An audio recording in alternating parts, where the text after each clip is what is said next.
More Justin Fields talk. And Adam Schefter says the Steelers could be fielding calls on a Tomlin trade this offseason. All that and more. Big Deep News. So obviously, the Steelers and Bears completed a trade last spring that brought Justin Fields to the Steel City. But don't forget that trade compensation wasn't exactly set in stone. If Justin Fields played more than 50% of the team's snaps, the Steelers would have had to give the Bears a fourth-round pick.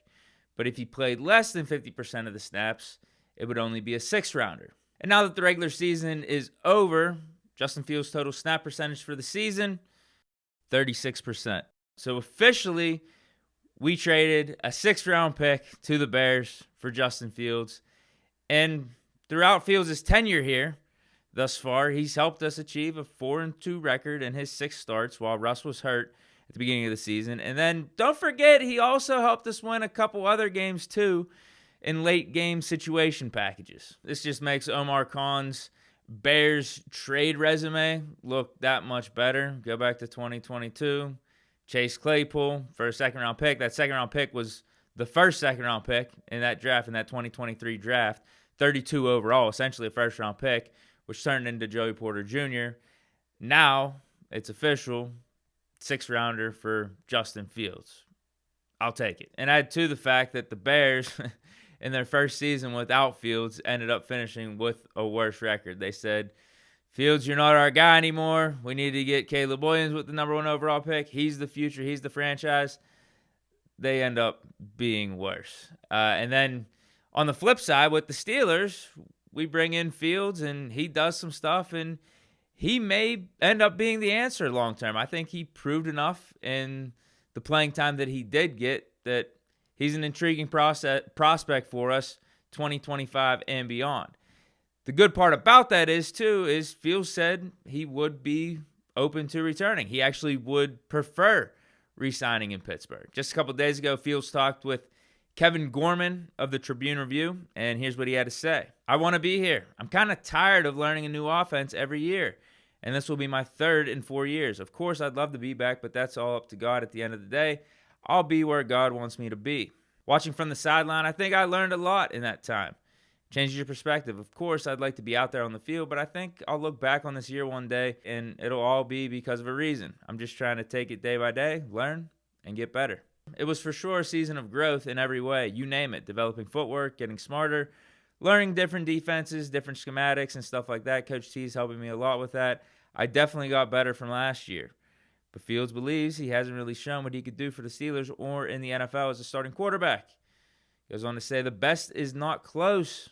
It's not even, no, we haven't seen the best. So this gives off the vibe that even if we signed Russ, he'd be open to coming back because he wants some continuity for his career, and everything up to this point has been lack thereof. So outside of that, I mean, I just feel like there's probably too much in flux to really give a good prediction on whether or not Fields does come back, because there's a lot of varying factors still at play. Like, what happens in the playoffs? How well does Russ do? How well does he play? Do we try to re-sign Russ? And if so, how much do we pay him? Then depending on how much we pay Russ, could there be an open competition? Or is Russ just the guy? So I think all that stuff is going to factor in. And then you got to see what other opportunities Fields may have and what teams may need a quarterback. What teams would give Fields the chance to start, because maybe a Russ competition, or even going into the offseason as the number 2 behind Russ, will be more appealing than going to a Raiders or going to a Titans, where maybe they give you a little bit more of an open door to start. There's more of an open competition, but it's the Raiders, it's the Titans. Those organizations really aren't that. Like, those aren't promising organizations where you feel like they're capable of developing a quarterback and getting you to your full potential. Because say what you will about the Steelers right now and the state of the Steelers and where we're at, we are year in and year out in the top half of organizations and structure and how we do business. So I decided to do some research and looked into what teams may be looking at a quarterback in this upcoming offseason. And the dwindled this down to it's the Saints, the Titans, the Raiders, the Seahawks, depending on what they want to do with Geno Smith, the Jets, same thing, depending on what happens with Aaron Rodgers, the Giants, and then I think you could throw the Colts in the mix too. But then you got to look at what quarterbacks are going to be available via free agency and what quarterbacks in the draft are going to be picked, and whatever team takes them is going to be looking to start them day one. So those names, Geno Smith could be available. If not, Seattle's just going to be bringing him back. Aaron Rodgers, same thing. I already mentioned that. It's either the Jets keep him or he's going to be available, and he's going to be out there on the open market. J.J. McCarthy / Sam Darnold. So that's 3 quarterbacks right there. Derek Carr with the Saints. I can see the Saints moving off of him. Throw Shedeur Sanders in there, Cam Ward, and then Kirk Cousins. He's not going to be in Atlanta anymore. So if you look at it, you got 7 teams that could be looking for a quarterback. But then there's potentially 7 players that are going to be out there on the open market that could take up those spots. So if you're Justin Fields, you're probably looking, even if a team is willing to give you a chance to be a starter, you're probably competing with one of these dudes. So there's no guarantee you're going to be the starter, which is why there's, even with Russ coming back, and either that being an open competition here or you being the 2, that just may be better. That just may be more appealing, because if you go to one of these other squads that don't exactly know what they're doing, Titans, Raiders, Jets, Giants, there's a higher clip. Even if you do get the starting job, there's a decent chance that you could be putting out some bad tape there, which hurts your long-term prospects of an NFL career. Now, you could be looking at a situation, like, you could spin it no matter what way you want to spin it, because, like, Giants with, like, a Brian Dable, if they say, Fields, you know what, come in here, we're going to give you every opportunity to be the starter, you're going to be the number 1 guy, we might draft a guy in the second round, but we're not going to be looking at a Sanders, we're not going to be looking at a Ward. You got Dable, you got Malik Neighbors there as a receiver. That could be appealing. I'm not even going to front, but I could also see him wanting that continuity, as he said in this article, and just wanting to settle in. He already knows the playbook here, build on that, and continue to develop under an organization as good as the Steelers right now. Again, say what you want about the Steelers. We're a top-half organization, at least. I mean, it's probably more fair to say that we're a top 10, a top 7, a top 6 organization in this league, and just, again, in terms of doing business and doing things the right way. And he already got a glimpse of chaos, already got a glimpse of being around an organization that doesn't know how to develop quarterbacks, doesn't exactly know what they're doing on offense with the Bears. I could also see why he doesn't want to take that risk. He knows what he's got here with the Steelers. Could it be better? Could he take the risk? Could it be better by going to a team like the Giants if they're willing to give him that full opportunity with a Brian Dable?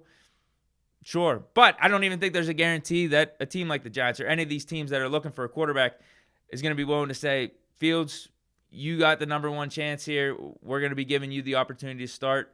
Your first one coming in, you got the pole position. I don't even know if that's a guarantee. So there's a lot of things in flux here. What happens with the Steelers in the playoffs? What teams are needing a quarterback? What direction are they going in? You could see that the Steelers could really be an appealing option for Fields, because I think we're going to want Fields back. The question is, are we going to be giving Fields as good of an opportunity as some of these other squads in terms of compensation and in terms of opportunity? I don't know, but even if it isn't on paper the best right away, it still could be a better option for Fields to come back here, just for his long-term prospects and in terms of development and being in a structure, having that continuity. Just the fact, too, it's not like Russ's play over these last few weeks has been anything that's above reproach. So maybe you could just sit back and wait patiently and see if Russ can keep it up, see if Russ can go back to the old Russ on a consistent basis a year older when he's going to be turning 37.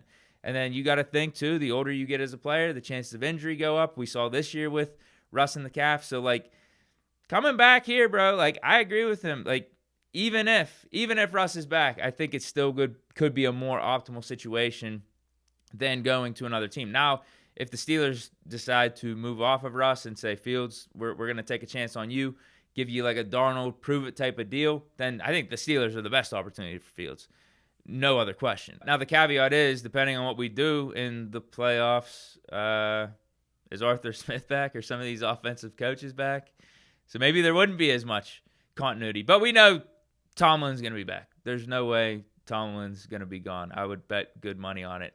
Although, you had Adam Schefter, NFL insider for ESPN, go on the network a couple days ago and say that depending on how the Steelers do in the playoffs, if they go one and done, there's going to be teams around the league that are calling the Pittsburgh Steelers and seeing if they could persuade the Steelers of moving off Tomlin for some sort of trade package. And one other coaching note. I think that there are going to be teams out there that have watched the way that the Pittsburgh Steelers season has ended and wonder whether they should call the Steelers to see if they should inquire about whether the Steelers would be willing to move on from Mike Tomlin and move him to another organization. I don't think Pittsburgh will do that. That has not been what they've been about, and there's no indication that they would. But I do think there are teams wondering whether they should lob in a call just to see if they could stir Pittsburgh's interest.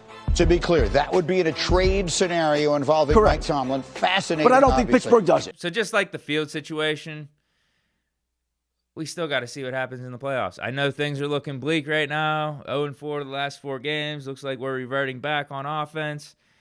Same shit, different season. I get it. But what if we go on the road and upset the Baltimore Ravens? What if we, after that game, go on the road and upset the Chiefs and we're in the AFC Championship? Like, no one's talking about firing Tomlin. I don't think anyone's talking about firing Tomlin if we go on the road and upset the Ravens either, to be honest. I think our whole mood, our whole attitude about this would change just from that. But what if we are one and done? I don't think the Rooneys are moving off of Tom. There's just no chance. Going back to the end of what Schefter said there, it's just not how we operate. I think Rooney, Tomlin, Kahn, those guys are tight. I think they're all in this together as a trio and are going to try to figure out a solution together going forward. I don't think there's going to be any finger pointing. We just signed Tomlin to an extension as well, so I would bet good money Tomlin's back here no matter what, even if we do go one and done in the playoffs. And is that fair? Should that be the case? I think that's a different story.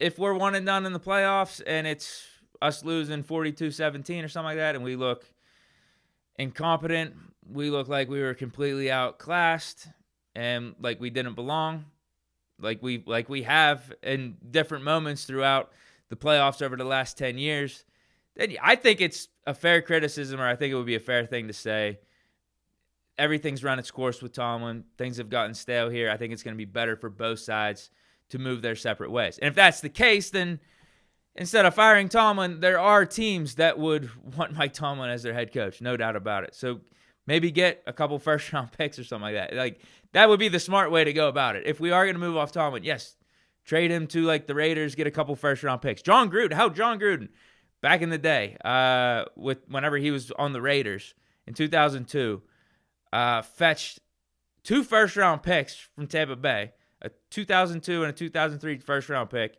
and then a 2002 and 2004 second-round pick, plus $8 million in cash. That was John Gruden, who I think at that point, he was doing good with the Raiders as their head coach, but he didn't win anything. He didn't reach the ultimate peak of winning the Super Bowl. But maybe those squads were a little bit more hot, a little bit more trendy, as opposed to how the Steelers have been looking in recent years. So, I mean, I don't know if that's... Has there been any other coach trades? I guess Broncos and Saints, right? What did Sean Payton go for? I think... Did he go for just a first-round pick? So I just looked it up. The Saints got a 2023 first-round pick, which was 29th overall, a 2024 second-round pick, and in return, New Orleans sent a third-round pick. So basically, they did a third-round pick for a second-round pick, like pick swap, and then got a first-round pick. I mean, if that's kind of the market for a coach trade, you look back on the Gruden. Now, that might have been excessive, what it took for the Buccaneers to get Gruden, because Al Davis, I did do some research on this. Al Davis did say, like, I'm not trying to trade John Gruden at all. Like, the offer's got to be ridiculous. So the Buccaneers sent in a ridiculous offer, one that the Raiders couldn't refuse, obviously. So maybe that's excessive, but Peyton for a first, second, and then, you know, the second for a third pick swap, I could imagine Tomlin going for 2 first-round picks. I could imagine Tomlin going for like a first and a second, a first and 2 seconds, something along those lines. So again, I don't think it's happening. I think there could be a legitimate conversation.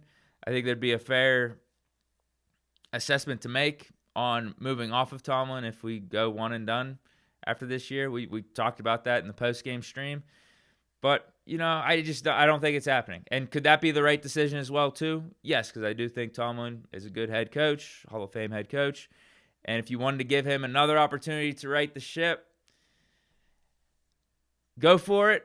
I think that, again, could be the right approach. But, at some point, it gets a little tiring. It's almost just like you are spinning your tires here, and like you're not really going anywhere. You're making all these other changes of quarterback coordinators, coaching staff, free agents, new players, turnover, all that. But it's 10-7, game in the wild card. And we'll see. We got a playoff game ahead of us. Like, let's not set anything in stone right now. Let's not definitively say, oh, it's a good move to move off of Tomlin. No, let's not go there right now.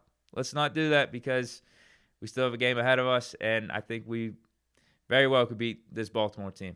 I really do. I mean, the more, I don't know if it's just blind optimism, but if you really think about it, man, with Zay Flowers being hurt, that's going to make the Ravens offense that much less explosive. The elements are going to be a factor in this one, too. That could neutralize some of the things that the Ravens can do in the air.